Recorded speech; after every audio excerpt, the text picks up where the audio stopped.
தோழர்களே, இந்த ஒரு பதிவில் நம்ம என்ன பார்க்க போகிறோம்னா, வேறு லெவலான ஒரு 3 விஷயங்களை நான் எடுத்து வந்திருக்கேன். ஒன்று, ஷன்னம் ஷெட் அவர்கள் நேற்று பண்ணதை பெரிய லெவலில் நம்ம தோழர்கள் பாராட்டினாங்க. அதற்கு ஈக்குவலாக அமைச்சர் ராஜ்மோகன் அவர்கள் இன்றைக்கி பண்ணியிருக்காங்க. அது என்ன அப்படிங்கிறத தெளிவாக பார்க்க போகிறோம். அதாவது ஷன்னம் ஷெட் அவர்கள் பண்ணதுக்கு ட்ரிகர் ஆகிட்டாங்க, ட்ரிகர் ஆகி பயங்கரமாக கத்துனானுங்க. அதே இடத்துக்கு ஒரு அமைச்சர் போகும்போது இவங்களுடைய பிஹேவியரை நான் தோலுரிச்சு காட்டணும்.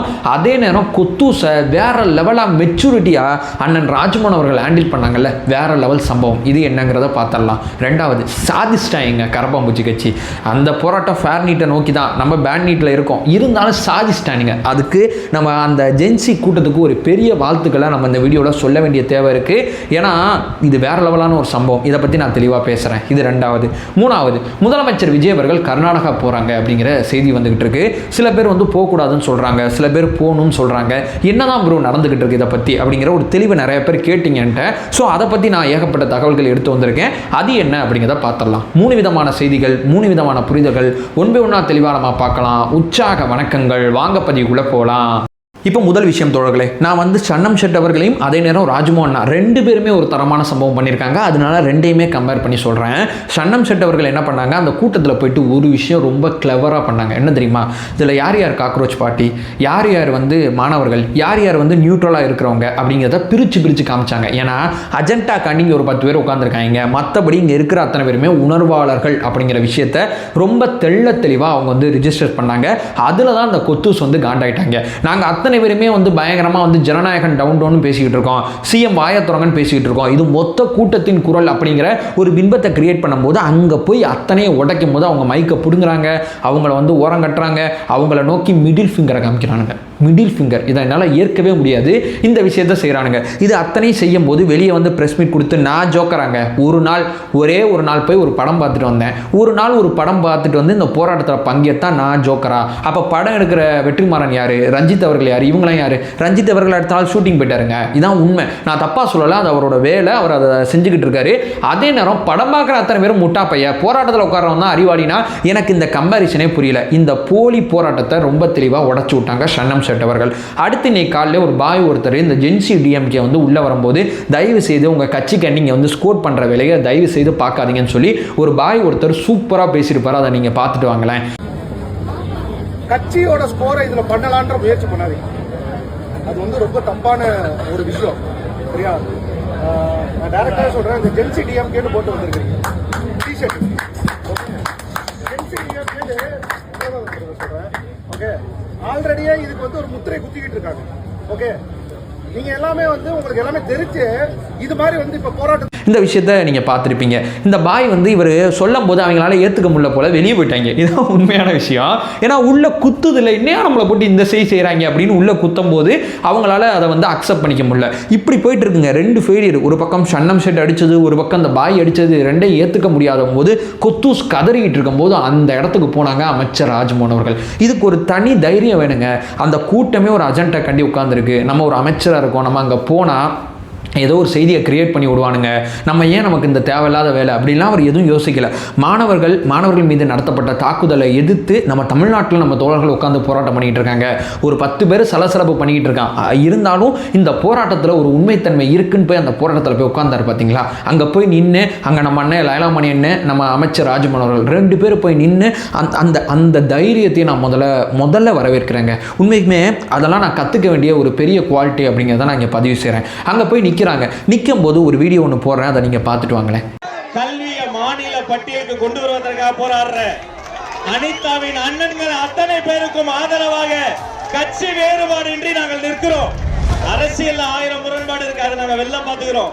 ஆனா மாணவர் பிரச்சனை வந்தா திமுக, அதிமுக, மதிமுக, தாவேகவும் மாணவர்களுக்காக ஒன்றாக நிற்போம், ஒற்றுமையோடு நிற்போம், உங்களுக்காக நிற்போம். தம்பிகளா தங்கைகளா, இது உங்களின் போராட்டம். உங்கள் போராட்டம் ஓங்கட்டும். ஒரு நொடி அமைதி. எதுக்குடா கத்துறீங்க? உங்கள் போராட்டத்துக்கு ஆதரவு தெரிவிச்சிருந்தான ஒரு அமைச்சர் நிற்கிறார், ஆளுங்கட்சியோட அமைச்சர். அவர் என்ன சொன்னார்? நம்மளோட நோக்கம் பேன் நீட்டு, அவங்க ஃபேர் நீட்டை நோக்கி போராட்டம் பண்ணிகிட்டு இருக்காங்க. மாணவர்கள் உங்கள் போராட்டத்தில் எந்தவித அரசியலும் இல்லாமல் பார்த்துங்க, நீங்கள் எப்போ போராடணும், எங்கே போராடணும், நீங்கள் தாராளமாக போராடுங்க அப்படிங்கிற நல்ல விஷயத்தை தாங்க சொன்னார். எதுவும் தப்பாக சொன்னாரா? இந்த விஷயத்தில் நம்ம கண்டிப்பாக ஜெயிப்போம், உங்களோட போராட்டம் கண்டிப்பாக வெற்றிப்படும் சொல்லி ஜெய்பீம்னு சொல்லி முடித்தார். அது மட்டும் இல்லாமல் அவரை நோக்கி என்ன தெரியுமா கொஸ்டின் கேட்குறாங்க? நீங்கள் ஏன் மெரினால போராட உள்ள? ஃபஸ்ட்டு என்ன சொன்னாங்க? போராட்டத்துக்கே தமிழ்நாட்டில் அனுமதி இல்லைன்னாங்க. அப்போ அண்ணன் என்ன சொன்னாங்க, எங்கள் அனுமதி வாங்கிட்டு நீங்கள் போராட்டம் பண்ணுங்க, நீங்கள் சாலையில் போய் உட்காந்து போராட்டம் பண்ணிட்டு இருக்கீங்க. ஓரமாக ஒரு இடத்துல அனுமதி வாங்கிட்டு தாராளமாக போராட்டம் பண்ணி, ஏன்னா நல்ல நோக்கத்துக்கு பண்ணுற நீ பண்ணுன்னு தான் அமைச்சர் ஆல்ரெடி சொன்னாங்க. அதே மாதிரி ஒரு போராட்டம் நடக்கும்போது அந்த போராட்டத்துக்கு தான் ஆதரவு தெரிவித்து அமைச்சர் போகிறாங்க. அப்போது மெரினால ஏன் போராட்டம் பண்ணலன்னு கேட்குறானுங்க. மெரினாவில் திமுக ஆட்சியில் போராட்டத்துக்கு அனுமதி கொடுத்தாங்களா எனக்கு தெரியல.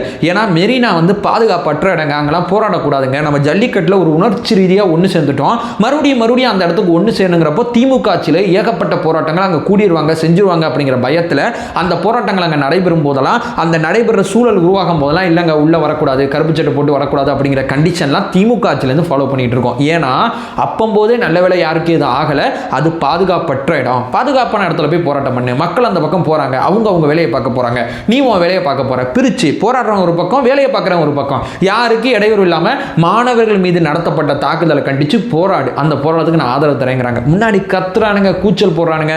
தன்னுடைய நோக்கம், தன்னுடைய கோரிக்கையை ரொம்ப தெளிவாக அமைச்சர் ராஜ்மோகன் அவர்கள் பதிவு செஞ்சாங்க.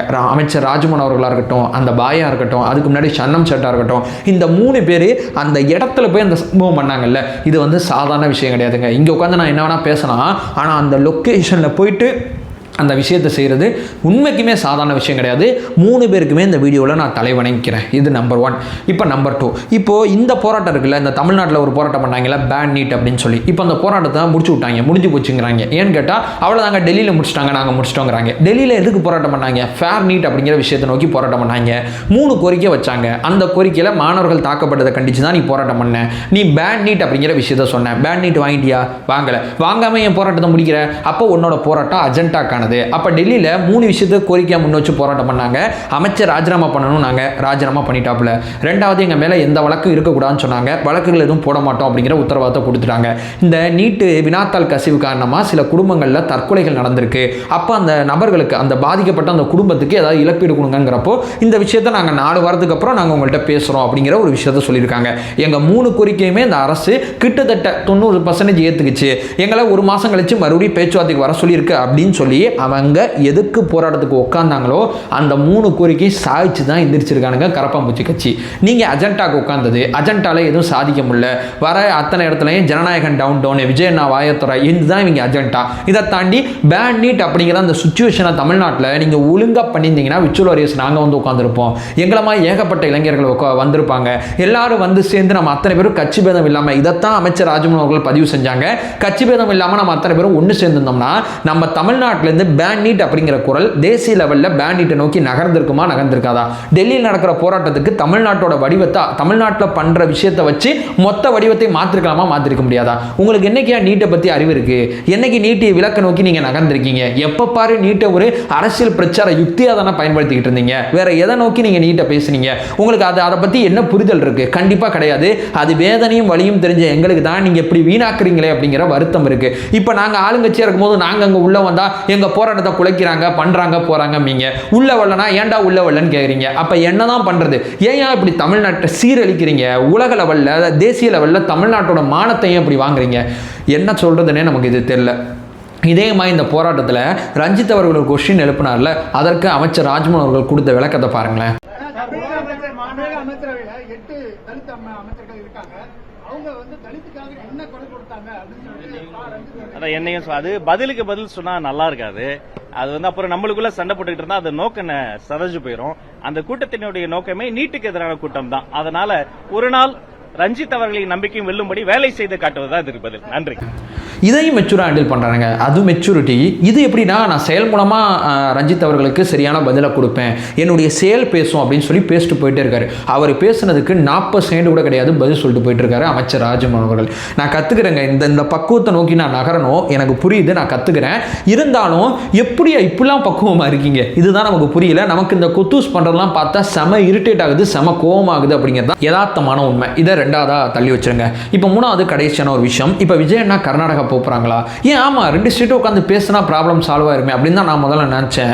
எம்ஜிஆர் அவர்கள் இதை பண்ணியிருக்காங்களா? எம்ஜிஆர் அவர்களுக்கு அப்புறமா கலைஞர் அவர்களாக இருக்கட்டும், அதுக்கப்புறம் ஜெயலலிதா அம்மாவாக இருக்கட்டும், அதுக்கப்புறம் வந்த எந்த முதல்வருமே நேரடி பேச்சுவார்த்தை பண்ணவே மாட்டாங்களாம். சட்ட ரீதியாக கோர்ட்டில் வழக்கு போடுவாங்க, காவிரி மேலாண்மை வாரியத்தில் கோரிக்கை வைப்பாங்க, சட்ட ரீதியாக மட்டும்தான் பேசுவாங்களாம். 2 பேரும் அமர்ந்து பேச மாட்டாங்களா? இப்போ இந்த ப்ராப்ளத்தை எப்படி சால்வ் பண்ணலான்னு அவர் யோசிக்கிறாரு. நேராக போய் பேசலாமா அப்படின்னு யோசிக்கிறாரு, இல்லை சட்ட ரீதியாக போலாமான்னு யோசிக்கிறாரு. இதுக்குள்ள எம்கே ஸ்டாலின் இருக்கார்ல, அவர் ஒரு ட்வீட் போடுறாரு, ஏதாவது பண்ணுங்க சிஎம், ஏதாவது செய்யுங்க சிஎம், இவ்வளோ நாள் நீங்கள் எல்லாம் கிழிச்சிட்டீங்க, இப்போ எங்கள் சிஎம் வந்து எப்படி இந்த ப்ராப்ளத்தை சால்வ் பண்ணலாம், ஏன்னா அங்கே மழை இல்லாதனால அவங்க தண்ணி தரல, இங்கே வந்து எல்னோ விளைவு ஒரு பக்கம் போயிட்டு இருக்கு, அதனால வந்து தண்ணி பிரச்சனை இருக்கு, அடுத்தடுத்த நாட்கள் கண்டிப்பாக தண்ணி பிரச்சனை வரத்தான் போது, மழை பொழிவு கம்மியாக தான் இருக்க போகுது இந்த வருஷம், எப்படி இந்த ப்ராப்ளமை ஹேண்டில் பண்ணலாம், நம்ம போய் கோர்ட்டில் வழக்கு போடுறாமா, காவிரி மேலாண்மை வாரியத்தில் பேசலாமா, டே டு டே இதை பற்றி ஒர்க் பண்ணிட்டு இருக்காருங்க, ஒரு விஷயத்தை பார்த்துட்டு இருக்காரு. இந்த டிஸ்கஷனில் அவர் கர்நாடகா போய் பேசலாமா அப்படிங்கிற லெவலுக்குலாம் போறாரு.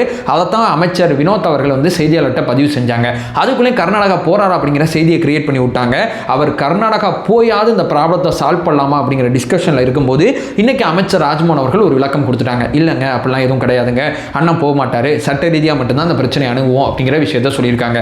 ஸோ ஒரு ப்ராப்ளத்தை எப்படி போகலாம், எப்படி செய்யலாம், எந்த ஆங்கிள் இது பண்ணலாம், ஏன்னா டெல்டா விவசாயமே அதை நம்பி தானே இருக்கு. இப்படி மழை பெய்யாமல் இருக்கே, மழை கரெக்டாக பெஞ்சிச்சுன்னா ஜூன் மாதம் வர வேண்டிய தண்ணி ஜூலை மாதம் வர வேண்டிய தண்ணி கரெக்டாக வந்திருக்கும். அப்படி வராதனால அடுத்தடுத்த மாதங்கள் தண்ணி வரலனா என்ன பண்ணுறது, குடிநீர் தேவை இருக்குது, விவசாயம் இருக்குங்கிறப்போ மேகதாதுல அணை கட்டி தருவேங்கிற ஒத்த காலில் கர்நாடகா நிற்கிறப்போ இந்த பிரச்சனை அத்தனையுமே எப்படி சார்ட் அவுட் பண்ணலாம் அப்படிங்கிற இலக்கு நோக்கி அவர் வேலை பார்த்துட்டு இருக்கார். ஸோ நான் முன்னாடி சொன்னபடி பேன் நீட்டுன்னு உட்காந்து போராட்டம் பண்ணால் அந்த பேன் நீட்டு கிடச்சிருமா? கிடைக்காது. அப்போ என்ன பண்ணணும், 2029 தமிழ்நாட்டில் ஓட்டு கேட்கும் போது இப்போ காங்கிரஸ் நம்ம கூட்டணியில் இருக்கும்போது எனக்கு நீட்டில் விலக்கு தருவியா, நீ இந்தியா முழுக்க என்னமோ பண்ணிட்டு போ, தமிழ்நாட்டுக்கு விலக்கு தருவியா அப்படிங்கிற கோரிக்கையோட காங்கிரஸ்கிட்ட பேசுவாருங்க. ஸோ அவர் டிப்பிக்கலான ஒரு பொலிட்டீஷியன், டக்குன்னு சொல்யூஷன் நோக்கி நகரக்கூடிய ஒரு மனுஷன், தேவையில்லாமல் பேசி கூட எனர்ஜியை வேஸ்ட் பண்ண மாட்டாருங்க. ஸோ அவரோட அப்ரோச் அப்படி தான் இருக்குது. ஒன்று புரியலைன்னா புரிஞ்சுக்கோ, எது சொல்யூஷனை நோக்கியோ அதை நோக்கி தான் நகருவார். சும்மா உங்க அஜெண்டாமாய் ஒரு மாசத்துக்கு இருக்க 2 மாசத்துக்கு நீட் அப்படின்லாம் மணி அடிக்க மாட்டோம். எப்போ தீர்வு வேணுமோ, எப்போ தீர்வு கிடைக்குமோ அப்போ தான் நாங்கள் பேசுவோம், அதை நோக்கி தான் நாங்கள் காய் நகர்த்துவோம். ஏன்னா நாங்கள் தீர்வை நோக்கி நகர்றோம், உங்களை மாதிரி அரசியல் பண்ணுற வேலையை நாங்கள் பார்க்கல. ஒரு பக்கம் மாணவர்கள் வந்து இந்த 3 வருஷம் இந்த நீட் விலக்கு கிடைக்குமா அப்படிங்கிற பெரிய கேள்விக்குறியில் மாணவர்களை, அதுவும் குறிப்பாக வந்து இப்போ 7.5% இடஒதுக்கீடை 10% நோக்கி மாற்றலாமா அரசு பள்ளி மாணவர்களுக்கு அப்படிங்கிற டிஸ்கஷன் பார்த்துட்டு இருக்கார். ஸோ அவர் ரொம்ப கிளவராக இருக்காருங்க. நீ என்ன கத்தினாலும் அவர் வாயை திறக்க மாட்டார் அப்படிங்கிறதான் யதார்த்தமான உண்மை. அவர் வாயை திறக்க மாட்டார், செயல் மூலமாக காமிச்சிட்டு போயிட்டே இருப்பார். இதுதான் என் அண்ணன்ட்ட எனக்கு ரொம்ப பிடிச்சது. இந்த 3 விஷயத்தை பதிவு செஞ்சுட்டு இந்த வீடியோ நான் எண்ட் பண்ணிக்கிறேன். நம்ம சேனலை ஃபர்தராக ஃபாலோ பண்ணிங்கன்னா பொலிட்டிக்கல் சார்ந்து மிக முக்கியமாக பல்வேறு விதமான விஷயத்தை பார்த்துட்டு இருக்கோம். நம்மளோட ஒரே நோக்கம் அறியாமை அகற்ற வேண்டும், அறியாமை அகற்றப்பட வேண்டும். Thank you so much.